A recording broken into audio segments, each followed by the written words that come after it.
Hi there, I'm Stuart Smith, PJ Professional at Thetford Golf Club, and I'm here with Dave, one of our greenkeepers and a 3 handicapper.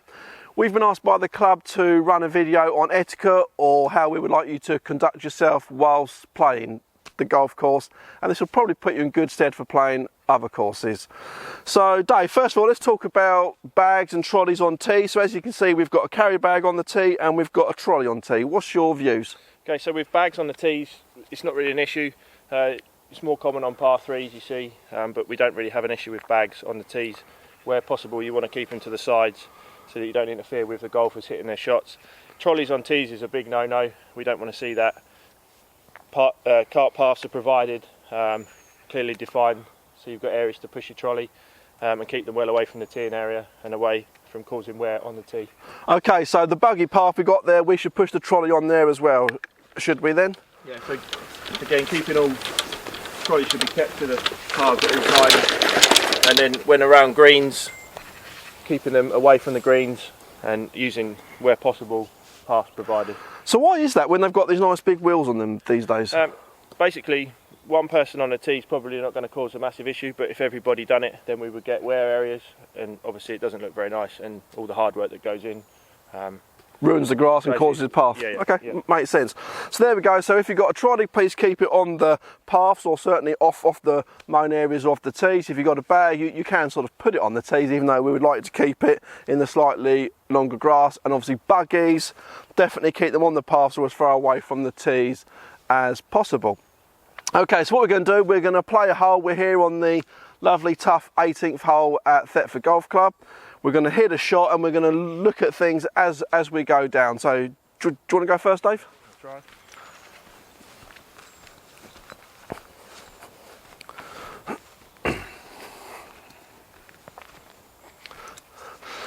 Okay, what about standing? So standing behind people, I think it's an important thing of golf. It can put people off. I mean, I would certainly move someone if they sit in the wrong place. What about you? What's your thoughts? I mean, personally, I don't want to see anyone in my eye line, so either behind or right over there. So I'll go over here, so I'm out of his way. So what that enables Dave to do is he can focus on the shot and not worry about me trying to put him off.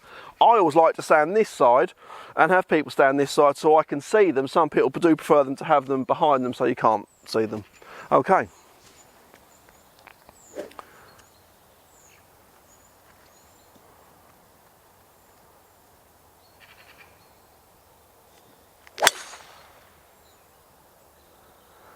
And that's gone straight down the fairway. My turn.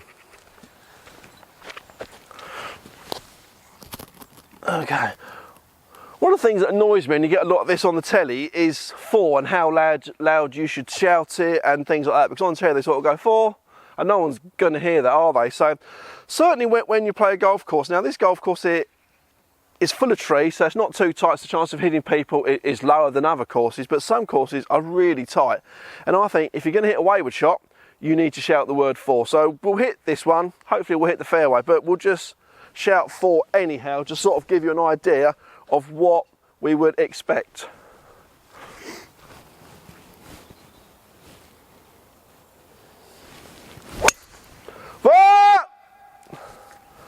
So even though that's luckily hit the fairway, as you can see, we both shouted 4, so those that are 200 to 300 yards away, depending on who you are, not 300 for me, can certainly hear that there's a wayward shot, so they can cover their heads in case they get struck by a ball. Let's go down the hole.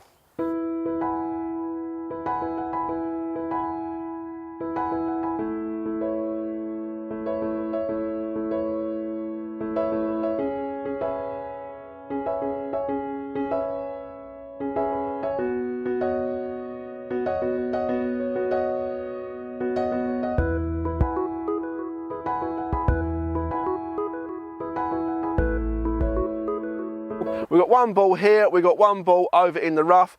Let's have a look. And how long should we look for a ball? Well, I think that you pretty much know where the ball has gone and therefore how much you need to look, and you can allow your time. But they say, I mean, how long is it now? 3 minutes? 3 minutes, yeah. So 3 minutes, you know, so you can get here quickly.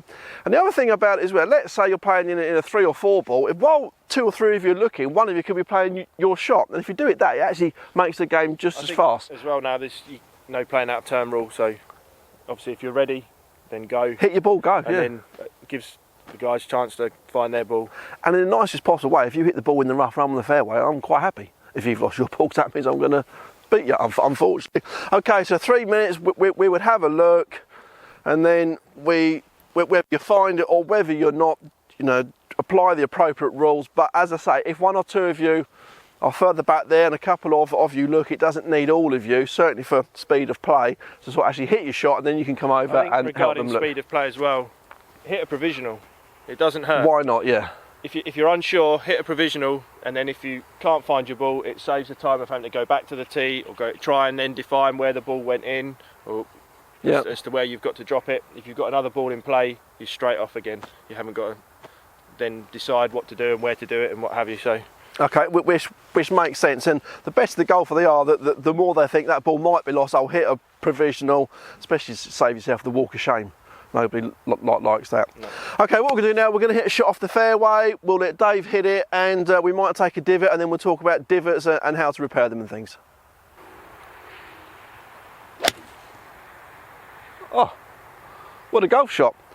Okay, so let me grab the divot, and then we can see how a greenkeeper would like you to repair it.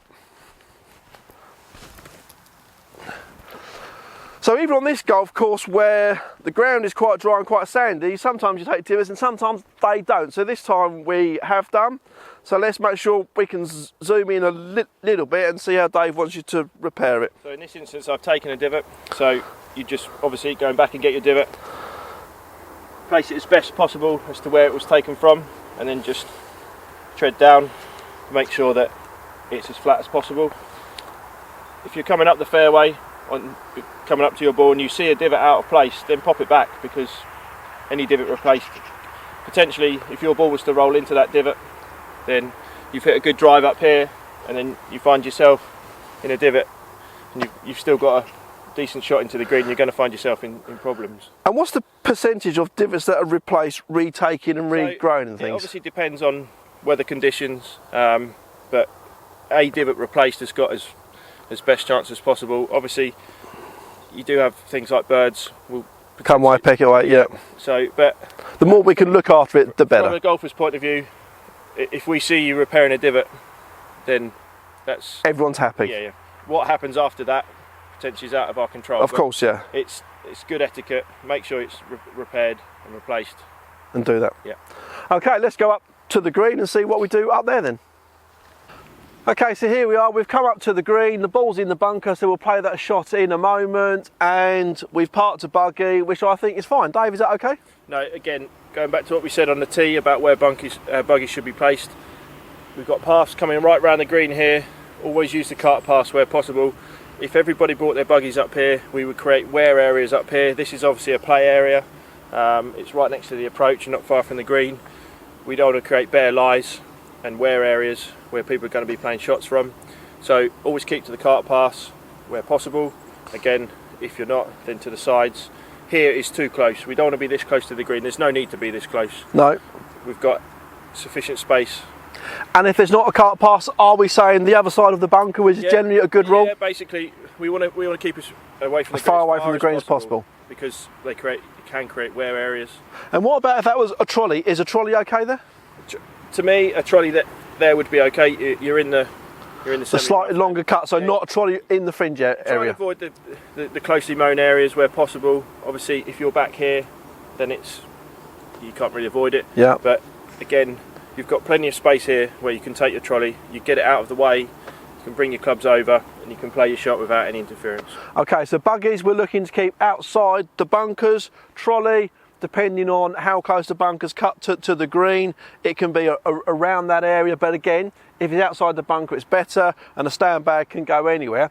But I would just say that, just imagine you're playing and you want, once you come near the green, you want the best possible lie to be able to hit a successful shot. Well, if you keep running buggies and trolleys up near to the green, you're going to end up in a hole or a terrible lie. So an area like this where you have a bunker close to the green and we have the surround cut and then we have an area semi-rough, we don't want to see buggies or trolleys there between that area. Put them on the other side. When you've got plenty of space to the sides of the greens, keep everything away from this area. The last thing we want to see is trolleys being taken through on surrounds, especially buggies, because if you get onto slopes and issues, you then make risk of damaging the turf. Okay, so when you come up to a green, be mindful that you want to have a nice lie and want to keep the grass as nice as possible for A, how it looks, but B, more importantly, to give you a good lie so you can play that shot better. Okay, so here we are in a bunker. We're going to watch Dave hit a bunker shot, and then we're going to talk about how to rake a bunker, because obviously that's very, very important. Dave, after you.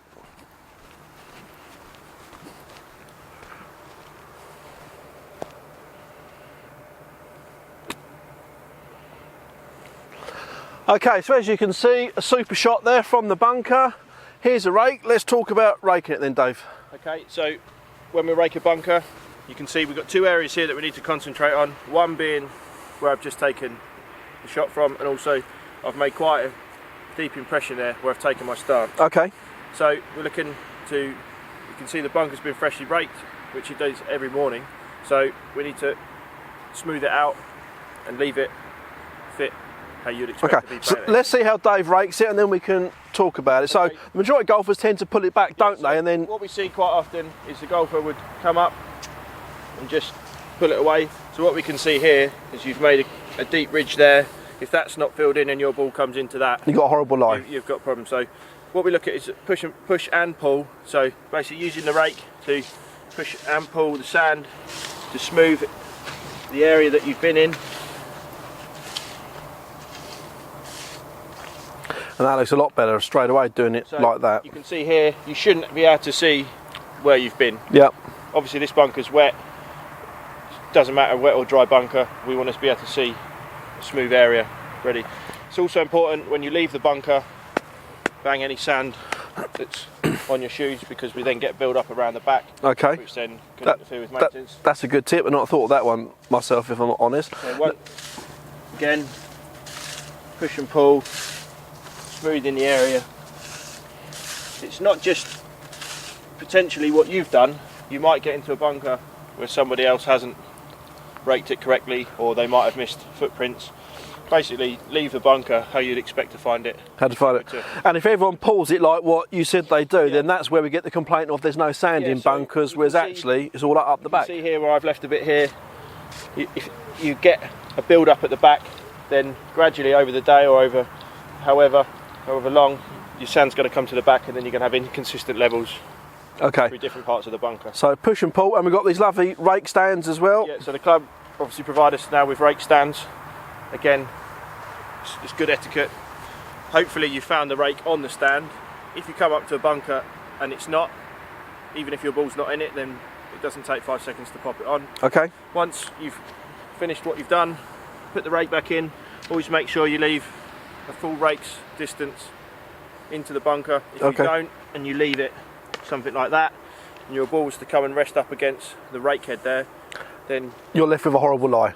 Much harder bunker shot. Obviously you're in a hazard, but it's penal enough. You don't want to be then having further back. So yeah. Leave the rake as far in and make it as fair as possible. Yeah. Okay, cool. There we go. That's how to rake a bunker and how to leave a bunker properly. Let's now take a look at pitch marks. So here we are. We've got a pitch mark here. You can see the ball's come in at this angle, and repairing pitch marks, yes, it's very, very important you do it, but at the same time, it's also very important you do it properly. So let's talk about where golfers do it wrong, David, first of all. Okay, so what we want to avoid when we've made a pitch mark is, you see, quite often is they come in where the ball's made, where it's come into the pitch mark, they put the pitch mark in, and then they just pull it up. We're not going to do it. And what that then creates is, what you can see here, a brown patch. It's just an area of soil which can take weeks to repair. Yep. A correctly repaired pitch mark is repaired in 24 hours. Okay. So try and avoid what we do here. So never come in where the ball enters and just pull it up. So you can see that there, that just lifts all the mud up, doesn't it? Just lifts it up. What we want to see is, obviously the ball's coming this way, we want to work pitch mark back in, so the area that's been moved, we want to get back into the middle. And what I also like to put mine there and lift up that bit of grass first of all, because that's obviously the bit that's been pushed in, and then move it back. So basically, whichever way you want to approach it, this area that's been moved, you want to get that back into the middle, and then just work your way round the pitch mark. So we can see that still all the grass has been lifted up the again. Grass back into the centre of the pitch mark, and then with your putter, you do see something. You can do it with your feet, but it's better with the putter, and just tap it down. So basically, what you want to see is a blemish-free pitch mark. As I said before, it's repaired in 24 hours. Yeah. So if we were to zoom in on that area now, you pretty much couldn't tell that a ball had been on there, Yeah. which is what we want to see, as opposed to the muddy patch, which means it's been repaired incorrectly. Yeah, so basically, we've got another one here it's just been repaired. This one, oh I see, yeah, so you can see that's got a hole still, and then the grass is, so the grass has been tucked under then, hasn't it? Yeah, so basically you want to go round the pitch and work back into the pitch. So it's almost like you're tearing the bit around to lift the grass up. You don't want to tear it. So we're just lifting. Just working the grass back into the centre of Okay. the pitch mark. Okay, so there we go. So if everyone does that and repairs them properly, I now can't see where the other pitch mark was, because obviously Dave's done a really good job of repairing it. And then not only does that help make the course look good, but it helps you hold better putts because the ball's going to roll better. I think if you do your pitch mark and then you look for a couple of others, there's always time at some point on the green that you can look for another pitch mark. And just repair it. I mean, in this area here, we can see that There's loads, isn't there? Yeah. If you do one and a couple others, it makes it a lot easier for us. We can get on and do jobs that need to be done, and it also creates better surfaces for the golfer To play on that. to putt on. Yeah. Okay, so we're just going to go through a par 3 tee, and the things that annoy me, little thing, and I'm sure they annoy you too, is that divots that are taken out of tees, not repaired, and what you don't really think about is that broken tee pegs. So Dave, let's start with broken tee pegs. Why are they bad? So broken tee pegs, from our point of view, they can get in the mower reels. So What, and puncture the tyre? No, it's basically the biggest concern for us is they can trap the mower reels, so they can become jammed. So Okay. it can cause us issues there. There is the chance that it could, if we're running smooth tyres, that it could cause an issue there. So where possible, just throw it to the side. It's not. If there's a bin, chuck it in the bin, but as long as you clear the tee area, that's what try not they're to asking. I mean, on some tees there are pots. Yeah. Pop it in there, but don't leave broken tees lying about on the ground. So if you break a tee peg, please pick it up, because I say that's one of my pet hates, because I have seen them. I've seen them burst tyres, but before, of course, and then the greenkeepers can't get out and mow everything. And then we're out here this morning, and obviously we've had some play already. Now we've got some people that have repaired their divots there, but we've got some here that haven't, which really is a bit silly, because it only takes a few seconds to literally grab the stuff from the box there, Yeah, so and then repair it. Divot boxes are provided on all par 3s. They're always topped up with soil and seed. If you take a divot, simply we'll do one. Let's have a look. This one hasn't been Let's have a go. So we've got a nice one here. Not sure where his ball was going, that divot though there, Dave. So literally just filling up with soil and levelling with our foot. Just chucking loads and just do it like that. See, basically we can see here where they've been repaired. Tees are irrigated and get the seed germinating. And it'll get working fast to repair it. Yep. So on a par 3, if you can, you take a divot. I know not all of you do. Grab the soil and the seed from the box, chuck it down, spread it with your foot, and also pick up your broken pegs, because we want to keep the mowers fit and healthy to make the tees look lovely for you. Okay, so we also have a ball shoot rule for members in the morning, and this does cause us a few issues where members do come along, put 3, 4, 5 balls in, and there's no one on the tee.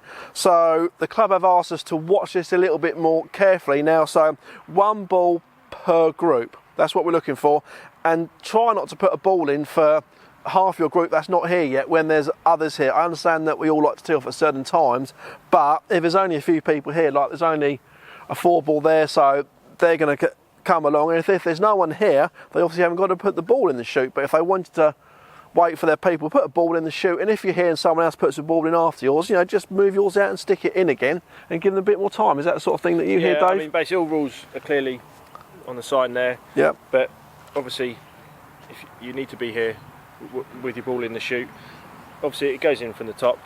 It's been known that balls have gone in the front. Okay. So it's common sense. Yeah. The rules are on the sign. And just be fair and courteous to your other golfers that are out on the golf course, because you're all members at the end of the day. We understand you want to play, but you know, if you get here earlier than someone else, then you are due to tee off earlier than I mean, basically, someone. The rules are there. Stick to them. Stick to them, yeah. Okay, so there you go. So hopefully you've enjoyed this video and hopefully you've learned a bit or we've jogged your memory, and that's what we're looking for you to do here at Thetford, and pretty much the rules are the same no matter which golf course you go to. Good luck.